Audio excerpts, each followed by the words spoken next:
क्या हो अगर मैं आपको बताऊं कि भारत तक पहुंचने वाला रास्ता खोजा नहीं गया था, बल्कि वो एक गलती थी। एक ऐसी गलती जिसने पूरी दुनिया का इतिहास बदल दिया, और इस गलती की कीमत लाखों लोगों ने अपनी जान देकर चुकाई। आज हम बात करेंगे उस इंसान की जो भारत खोजने नहीं निकला था, लेकिन फिर भी दुनिया के सबसे अमीर देश तक पहुंच गया, और उस कहानी की जिसने यूरोप को अमीर और भारत को गुलाम बना दिया। 15वीं सदी का यूरोप, ठंड, भूख और बेस्वाद खाना, ना मसाले ना स्वाद, बस सड़ा हुआ मांस और नमक। लेकिन भारत था खुशबुओं का खजाना। काली मिर्च, दालचीनी, इलायची, ये सिर्फ मसाले नहीं थे, ये सोने से भी ज्यादा कीमती थे। लेकिन एक समस्या थी, भारत का रास्ता किसी को नहीं पता था। 1492 में एक नाविक निकला। नाम था क्रिस्टोफर कोलंबस। उसे लगा अगर वो पश्चिम की तरफ जाएगा तो सीधे भारत पहुंच जाएगा।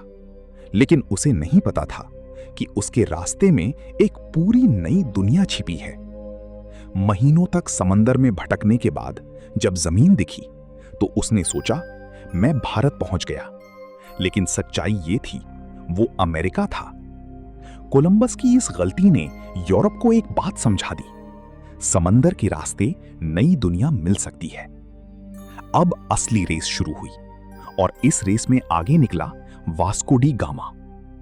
1447 में उसने समंदर का रास्ता पकड़ा, डर, भूख और मौत को पीछे छोड़ते हुए, और आखिरकार 1498 में वो पहुंच गया भारत, कालीकट।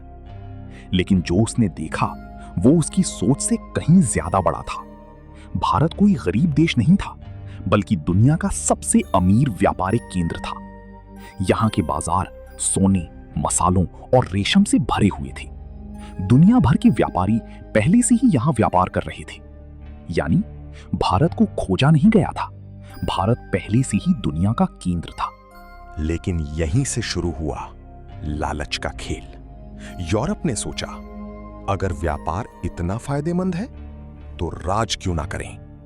और फिर व्यापार बदल गया सत्ता में, सत्ता बदल गई युद्ध में, और युद्ध बदल गया गुलामी में। एक छोटी सी गलती, एक गलत दिशा, और पूरी दुनिया बदल गई।